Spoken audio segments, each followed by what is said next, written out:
তো এইরকম সনদের ক্ষেত্রে যদি হয় তবে অভ্যুত্থানটাই নাই। এই অভ্যুত্থানের যারা যোদ্ধা ছিল, রাজপথে নেমেছিল, তাদেরকে এক একজনকে রাষ্ট্রদ্রোহী মামলা দেওয়া হবে।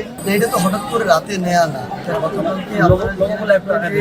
সকালবেলায় আমাদের জাতীয় নাগরিক পার্টি এনসিপির আহ্বায়ক নিজে তার জায়গা থেকে আমাদের এনসিপির পক্ষ থেকে প্রেস ব্রিফিং করেছেন এবং সেখানে স্পষ্ট করে 4টা দাবির কথা বলেছেন, যেগুলো ক্লিয়ার হওয়া পুরো বাংলাদেশের জন্য প্রয়োজন। এটা শুধুমাত্র এখানে অন্তর্বর্তীকালীন সরকারের একটা আবার ওই যে দায় সারা ভাব দেখা গিয়েছে।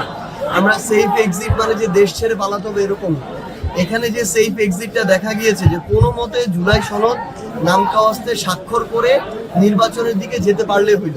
এদের সংস্কার হোক আর না হোক, জুলাই সনদের আইনি ভিত্তি থাকুক আর না থাকুক, পরবর্তীতে নির্বাচিত সরকারে সেটা বাস্তবায়ন করুক আর না করুক, তাদের কাজ কোনো মতে স্বাক্ষরটা করে যেতে পারলে হইল।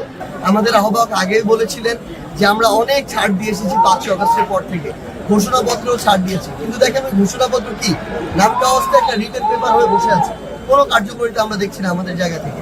তো এইরকম সনদের ক্ষেত্রে যদি হয় তাহলে কিছুদিন পরে দেখা যাবে অভ্যুত্থানটাই নাই, আবার কিছুদিন পরে দেখা যাবে এই অভ্যুত্থানের যারা যোদ্ধা ছিল, রাজপথে নেমেছিল, তাদেরকে বিভিন্নভাবে বিভিন্ন কায়দায় তাদেরকে অভিযুক্ত করে এক একজনকে রাষ্ট্রদ্রোহী মামলা দেওয়া হবে, বিভিন্নভাবে আইনের আওতায় নিয়ে আসা হবে। এই কাজগুলো করবে আজকে থেকে 5, 10, 15 বছর পরে। তো আমাদের ওই জায়গাটা স্পষ্ট লাগবে।